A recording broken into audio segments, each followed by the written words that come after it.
Bienvenidos a Filosofía en tiempos de no filosofía, un espacio de reflexión profunda sobre el pensamiento filosófico. En la actualidad, un programa dirigido por Filosofía Tierra.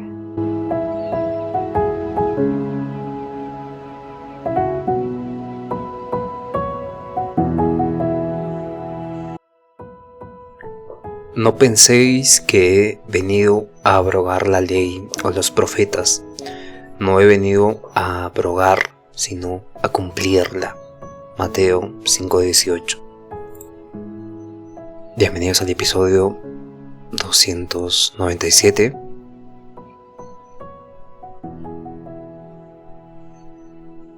Hay mucha reflexión.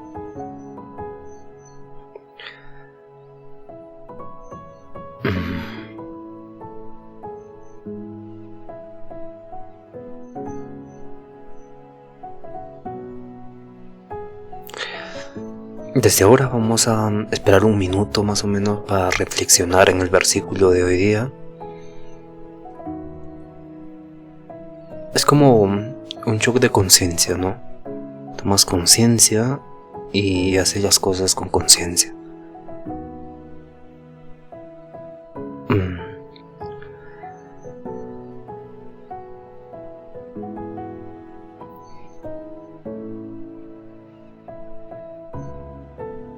Bien,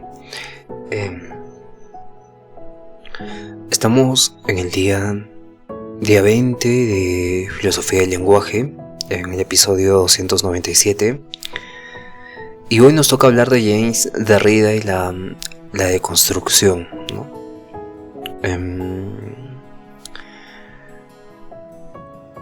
Bienvenidos todos y bien, empecemos. Ya hablamos de James Derrida. Cuando usamos el lenguaje solemos pensar que las palabras tienen significados claros y estables. Sin embargo, James Derrida pone esta certeza en duda, ¿no? Porque él ve el lenguaje como que no es un espejo fiel de la realidad, ni tampoco es un sistema cerrado de significados, ¿no? Es más bien un campo de tensiones, diferencias, desplazamientos constantes. Y a través de su propuesta de la deconstrucción, Derrida se pregunta dos preguntas clave. Dos preguntas esenciales, y una de ellas sería: ¿qué ocurre si las palabras nunca logran decir exactamente lo que queremos decir? Y la otra pregunta es: ¿y si el significado se escapa justo antes, en el momento en el que creemos haberlo atrapado?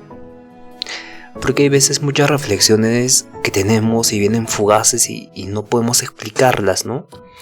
Y es lo que no me pasa constantemente, pero en ciertas situaciones sí hay palabras, conceptos o muy desarrollados, muy precisos, pero con las palabras no las puedo decir correctamente.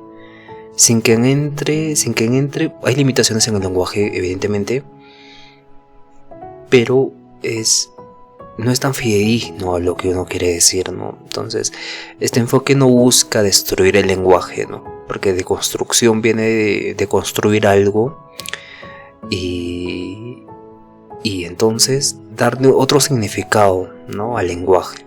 Es mostrar sus grietas internas y evidentemente sus contradicciones y cómo éstas abren espacios para nuevas interpretaciones. Es fijar el sentido. El sentido es muy importante porque Derrida explora la inestabilidad del sentido. Podemos tener una idea brillante que tenga mucho sentido, pero no la podemos expresar con el lenguaje fidedignamente. Así, la deconstrucción no es una simple crítica, sino es un método para leer los textos contra sus propias pretensiones de claridad, ¿no? Ahí revelan lo que excluyen, evidentemente lo que silencian, lo que suponen sin decir.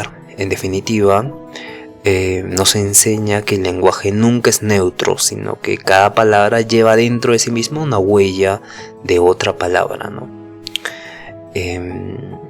Para hablar un poco de Derrida, porque tiene muchos textos de Derrida, ¿no? Y la deconstrucción es uno de ellos.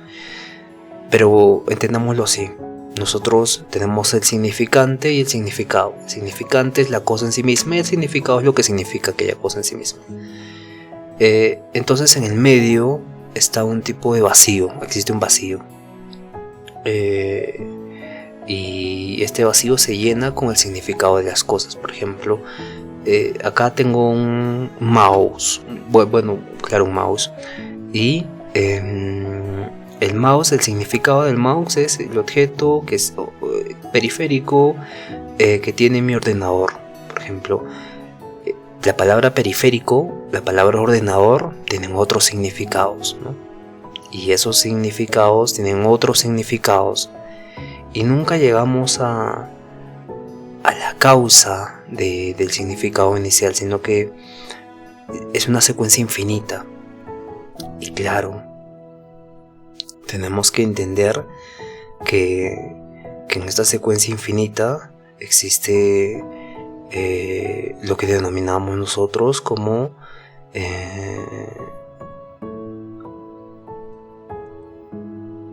el sentido. El sentido se encuentra, pienso yo, en el darse cuenta de aquel objeto que estamos describiendo, ¿no? Este mouse tiene un significado, pero tiene sentido cuando lo uso, tiene sentido cuando estoy en actividad en él. Y esto lo habría dicho Heidegger, pero James Derrida menciona que ya está bien cuando lo usas, pero en ese uso hay un cierto tipo de huella de otro concepto que tienes, que es la palabra trabajar, o que es la palabra usar, o puede ser cualquier palabra, pero hay una huella dentro de esta, y que nunca va a ser neutro, sino que siempre va a estar relacionado a otro concepto, a otro sentido de uso, de conocimiento y demás, ¿no? Entonces, uno de los conceptos más desafiantes y a la vez más centrales en el pensamiento de Derrida es el de diferance.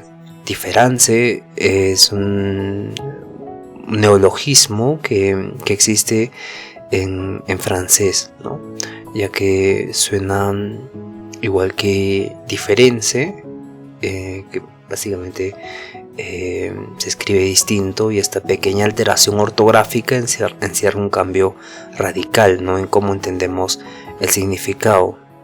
Diferance, Derrida aquí juega con el doble sentido de la palabra diferer, que en francés significa diferir o ser distinto, como aplazar es posponer, ¿no? Diferir, ser distinto. Entonces, con esto plantea que el significado no es una esencia fija que las palabras contienen, sino algo que surge por diferencia con otras palabras y que siempre se retrasa. Para Derrida, el significante, o sea, la palabra, nunca remite directamente a un significado único y definitivo. Más bien, cada palabra remite a otras palabras en una cadena sin fin, ¿no?, en este juego interminable. Cuando decimos la palabra árbol, adquiere sentido solo solo porque no es flor, no es mesa, no es animal, es árbol. Ahí está el sentido, pero si queremos entender árbol necesitamos entender planta, entender vida, entender naturaleza.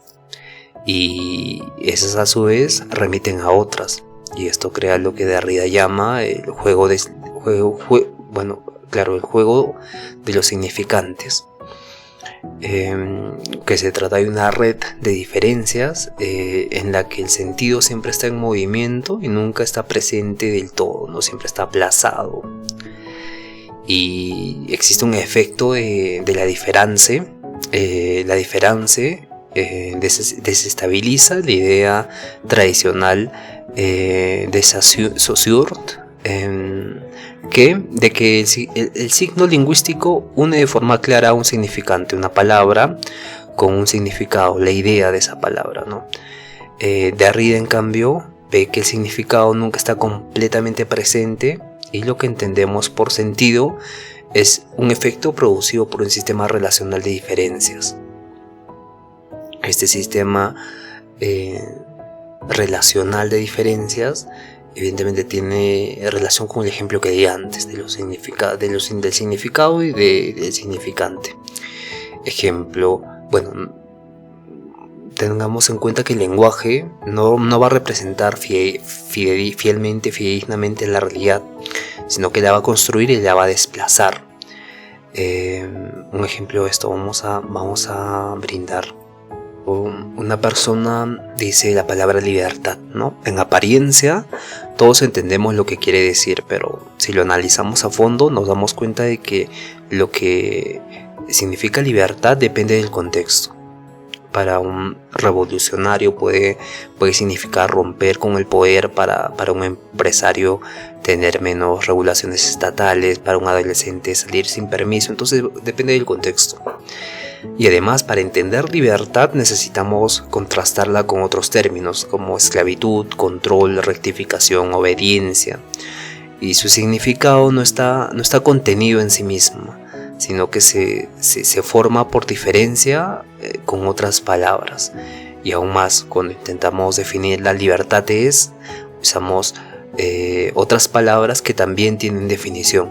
Es, por ejemplo, y lo que queramos decir libertad es la acción libre de los individuos. Acción tiene significado, libre, todo tiene significado, ¿no? El significado se pospone constantemente y nunca se fija del todo. Bien, entonces se entendió claramente. Entonces la palabra libertad no tiene sentido pleno y estable. Su significado está siempre derivado, viene después. El significado nunca se completa, ¿no? Y tienes, bueno, claro, depende de otras palabras, lo que se denomina diferenciado de otras palabras, ¿no? Y eso es la diferencia, que es el juego inacabado en el que el lenguaje no entrega un sentido definitivo, sino que produce efectos de sentido, ¿no? A través de reacciones, diferencias y desplazamientos. Derrida nos lleva a repensar la idea la idea misma del significado, ¿no? No hablamos de un centro de sentido, sino una red de desplazamientos y diferencias, ¿no? Y esto tiene enormes consecuencias, donde no hay una última palabra, no hay sentido final, no hay verdad lingüística absoluta, y el lenguaje, lejos de ser un instrumento transparente, es un campo de inestabilidad y apertura constante, porque cada vez que queremos darle significado de algo, aparece una nueva palabra que necesitamos darle un significado, y aparece una nueva palabra y así es un sinfín. Es un juego infinito, el juego de los significantes, ¿no? El juego de los significantes, que podríamos denominarlo como un juego interminable. Y claro, cuando James Derrida habla del logocentrismo, no se refiere simplemente a una preferencia por el lenguaje, sino a una estructura profunda del pensamiento occidental, ¿no? Desde Platón hasta Saussure, pasando por Rousseau, Hegel, Husserl, la tradición ha tendido a priorizar la voz sobre la escritura, ¿no? La presencia sobre la ausencia, la razón sobre el deseo, como si hubiera algo puro, algo original, un centro estable desde el cual el lenguaje pudiese expresar la verdad de manera directa. Y en este esquema, la habla se ha considerado como una especie de huella viva, ¿no? La huella viva del pensamiento. Entonces la voz que habla estaría más cerca de la conciencia, de la intuición, del yo que piensa y dice. Pero en cambio en la escritura ha sido vista como sospechosa, como una copia, como una trampa, como una mediación, ¿no? que aleja al sujeto del sentido verdadero. Entonces hay diferencias, ¿no? De esquema, el habla y la escritura. Y Derrida desmonta esta lógica con una mirada profunda, una mirada crítica, que muestra que no existe tal cosa como expresión pura, inmediata o central del significado. Ni siquiera la voz escapa al juego de los significantes, ¿no? el significado y el significante son diferentes. Y claro, todo lo que se dice, incluso en el acto más íntimo del habla, ya está marcado por diferencias, está marcado por desplazamientos, por una estructura que siempre remite a otra estructura, ¿no? Es decir, el sentido nunca está presente del todo, nunca se encuentra del todo, no siempre está diferido, otra palabra, en espera, está en tránsito y nunca se encuentra viva, ¿no? Por eso mencionaba antes que tenemos un sentido lúcido, pero no podemos expresarlo correctamente porque siempre está en traslado, ¿no? Y claro, a esta operación Derrida la llama de construcción. Esta es una deconstrucción porque el sentido siempre se escapa. Pero no se trata de destruir los conceptos, sino de demostrar que fueron construidos y que hay jerarquías que le esconden. Y al deconstruir el logocentrismo, lo que hace es revelarnos que toda búsqueda de un origen puro del lenguaje es una ilusión, ¿no? Lo que llamamos fundamento, o sea, la voz, el logo, la verdad presente, es en realidad un efecto de una red mucho más inestable, mucho más dinámica, que sería el lenguaje mismo, ¿no?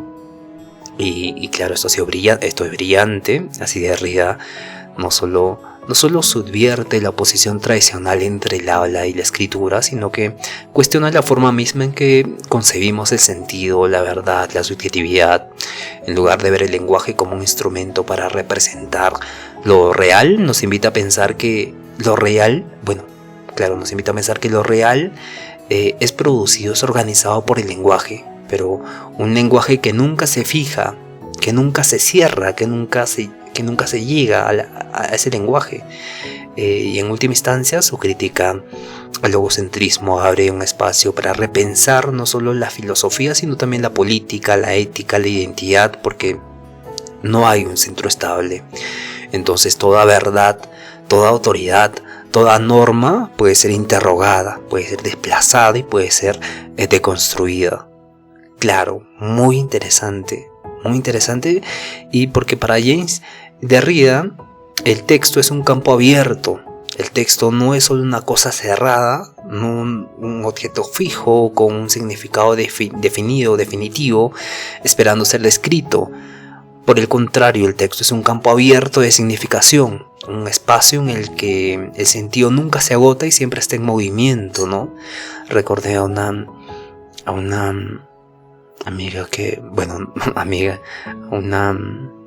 alguien que hace poesía, que tiene esta profundidad, que tiene estas palabras muy profundas y que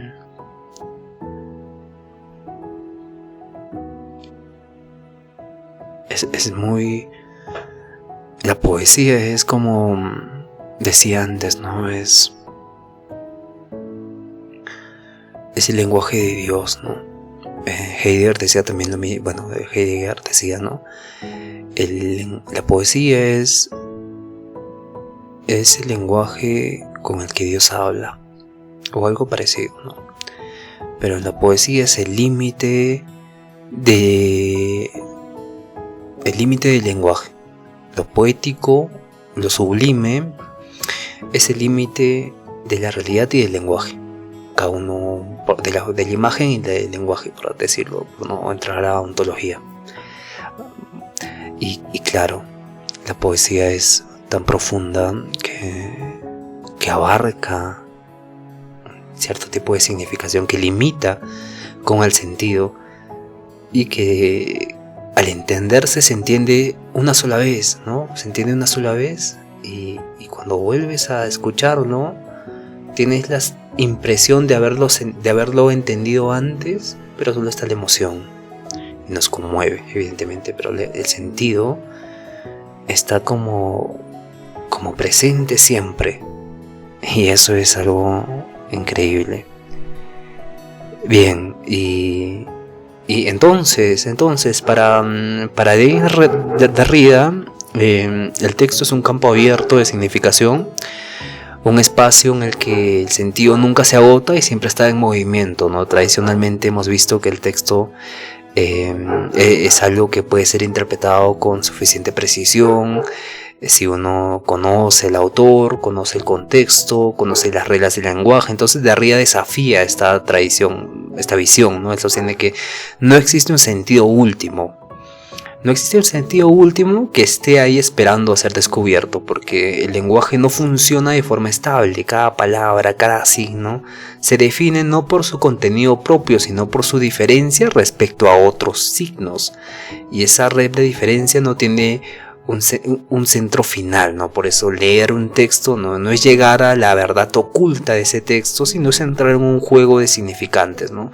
Abrirse a la multiplicidad de sentidos posibles, incluso a aquellos que el propio autor no ha preveído, no quería escribir eso. Entonces el texto es en esta concepción excede a su autor, excede a su época, excede a cualquier sistema de interpretación cerrado. Y esto no significa que todo valga, ni que los textos no tengan límites. Derrida promueve un relativismo ingenioso, más bien propone una ética de la lectura, ¿no? Estar atentos a lo que el texto deja ver, pero también a lo que oculta, a lo que dice, pero también a lo que su decir permite callar, ¿no? La lectura entonces se convierte en un acto de responsabilidad, no de imponer un sentido, sino de dejar que los múltiples sentidos se desplieguen, se tensionan y se contraigan, ¿no? Entonces cuando Derrida dice que no hay nada fuera del texto, no está diciendo que no existe la realidad, está diciendo que toda experiencia de la realidad, todo acceso al mundo ya está mediado por estructuras discursivas. Es decir, que vivimos dentro de una textualidad infinita, donde el sentido siempre se está construyendo, pero nunca se cierra por completo. Entonces la deconstrucción, tal como la propone James Derrida, no es simplemente una técnica para analizar textos de una actitud escéptica ante el lenguaje. Es ante todo una forma de hacer filosofía, una manera de leer y pensar que cuestiona las estructuras más profundas sobre las que descansa nuestra tradición cultural y filosófica, desde Platón hasta Hegel, desde Descartes hasta Heidegger.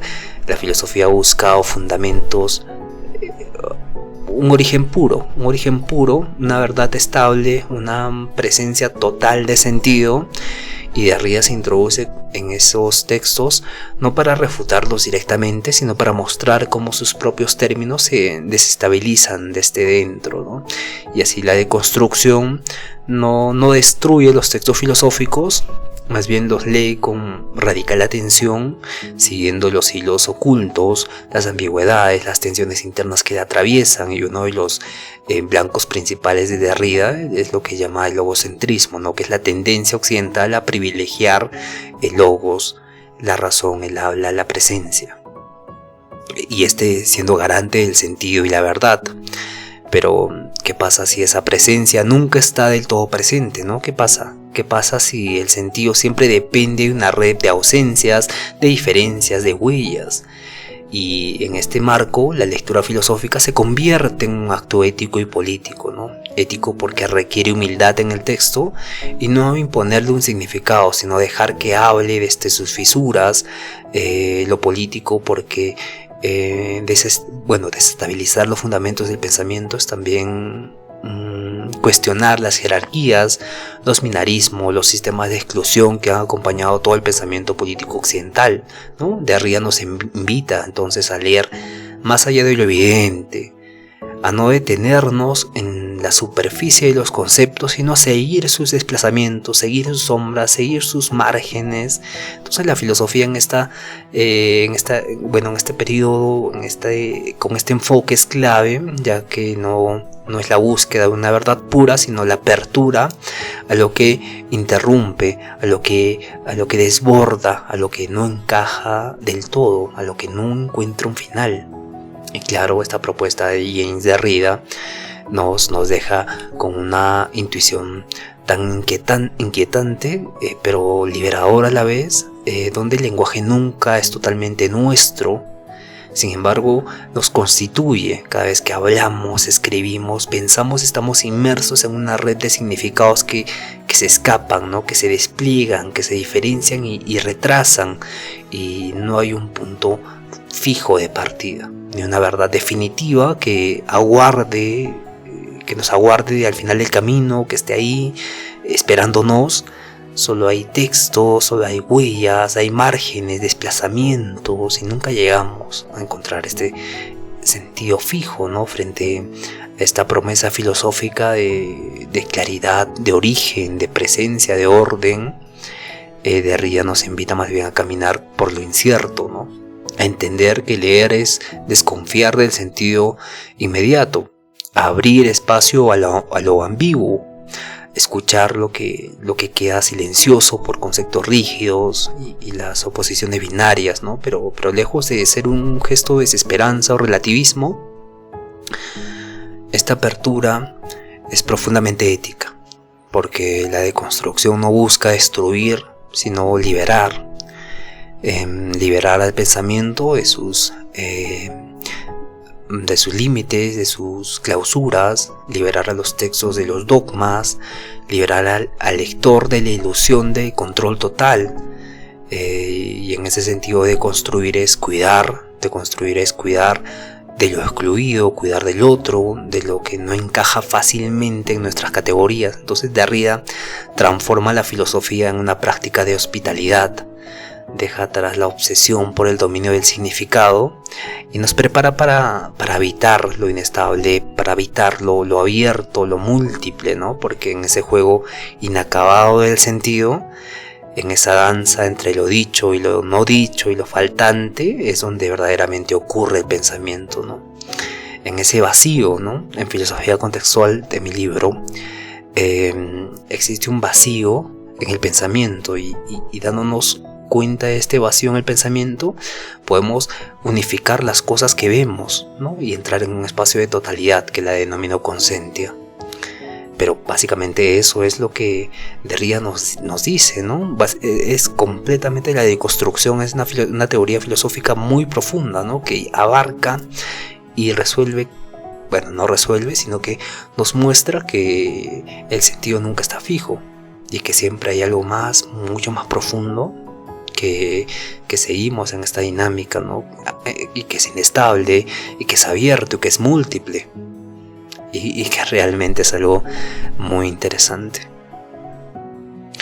Bien, entonces, conózcanse a sí mismos, cuídense mucho, bendiciones, y por favor, sean felices. Nos vemos el día de mañana con Roman Hawkinson.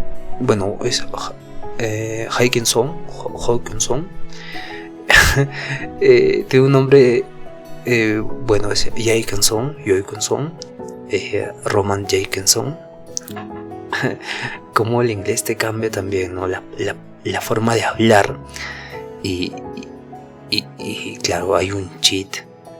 Bueno, podríamos hablar de este tipo de la filosofía del lenguaje, en epistemología, sobre que dentro de nosotros existe una capacidad como un cheat que nos permite entender los idiomas, ¿no? No me acuerdo la teoría de quién era. Ya, vamos a buscarlo para no quedar en lo incierto, ¿no?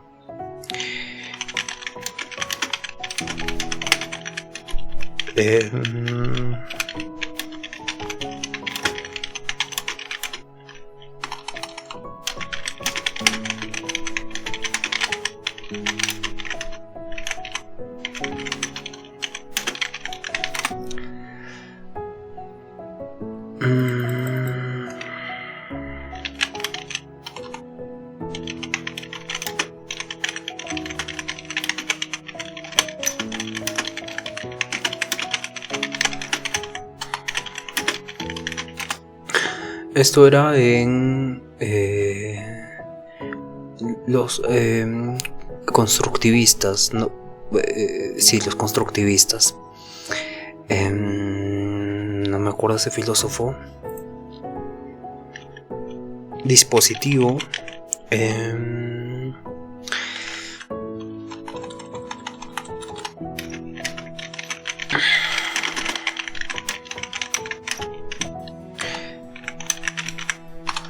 Era Noam Chomsky, claro, Noam Chomsky, y la teoría innatista, la teoría del desarrollo del lenguaje. ¿Cómo me olvidé del querido Noam Chomsky? Noam Chomsky mencionaba que tenemos un dispositivo de control, un dispositivo lingüístico en nuestra mente que nos permite entender el lenguaje, ¿no? Hayamos nacido en cualquier lugar del mundo, cuando somos pequeños tenemos esta capacidad de entender el lenguaje y somos capaces de aprender, asimilar, gracias a la teoría gramatical universal, ¿no? Propone este nuevo paradigma en el desarrollo del lenguaje. Y claro, Noam Chomsky, por la plasticidad para aprender el lenguaje. Y bien, sí, Noam Chomsky, ahí está, el dispositivo de adquisición del lenguaje en nuestro cerebro, ¿no? La hipótesis es de la existencia de este dispositivo que tenemos en el cerebro y nos habilita a aprender normas, recurrencias que constituyen el lenguaje a lo largo de los años, ¿no? Noam Chomsky, cuando habla de esta teoría, es muy interesante porque lo utiliza para unificar cómo adquirimos el conocimiento en epistemología, pero a la vez también que existe un tipo de norma universal, un tipo de racionalismo y un tipo de empirismo, ¿no? Y lo que se denomina el constructivismo, que es la combinación de estas dos vertientes en la adquisición del conocimiento. Bien, entonces nos vemos el día de mañana y hablamos de Roman Jacobson y las funciones del lenguaje. Entonces el día de mañana, cuídense todos y nada, nos vemos mañana.